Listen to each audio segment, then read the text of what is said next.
Mrs. White, and we're going to be doing section 3.4, parallel and perpendicular lines. Now, we're not going to actually do any example problems of these. We're going to show you 5 theorems that we've actually seen within diagrams. Now we're just formally saying they're a theorem. And then we'll practice them throughout, the course with parallel and perpendicular. So I'm going to go ahead and show you theorem 1. I would pause it and go ahead and write down all this before I explain. So theorem 1 says that 2 lines intersect to form a linear pair. So remember, a linear pair means 180 degrees that have to add up, and they're congruent. So I'm going to go ahead and mark the congruent symbol there. So we know that they're congruent 1 and 2. Then we know that they're perpendicular. Well, perpendicular means 90 degrees. If you think about it, they're congruent. Both of them add up to equal 180. 180 divided by 2 gives us the 90. So both of these, I can mark my little box saying that 1 and 2 are both 90-degree angles. Therefore, we know G is perpendicular to H. So that's theorem 1. So let's take a look at theorem 2. Okay. Theorem 2 says if 2 lines are perpendicular, so now they're intersecting, and we know that they're intersecting at 4 right angles, because that's what perpendicular means.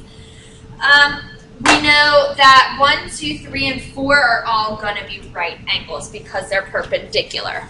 Okay, so let's go ahead and take a look at theorem 3, extending this page a little bit. Now we're going to be talking about complementary. So let's just remember what complementary means. Complementary means 2 angles that add up to give you 2 angles that add up to give you 90 degrees. So theorem 3 says if 2 sides of 2 adjacent acute angles, so remember, adjacent means they have a shared side, and acute means less than 90. So if you have 2 angles that are connected in a shared side, just like the diagram, and they're perpendicular, so that's why there's a little box there. So if they're perpendicular, then you know that 1 and 2 are complementary, or add up to equal 90 degrees. So let's go ahead and look at theorem 4. Okay. Theorem 4 says if you have perpendicular, or if you have a transversal is perpendicular to one of 2 parallel lines. So we have the H and K are parallel. Okay.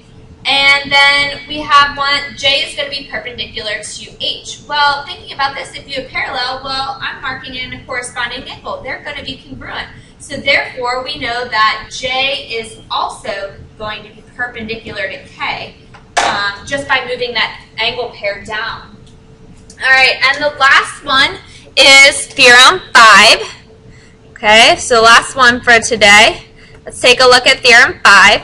It says in a plane if 2 lines are perpendicular, so now they gave us that converse, it's already perpendicular to each other, then you know that they are parallel. Well, these are corresponding angles right here that are listed, so corresponding, that's that converse of the corresponding angle theorem.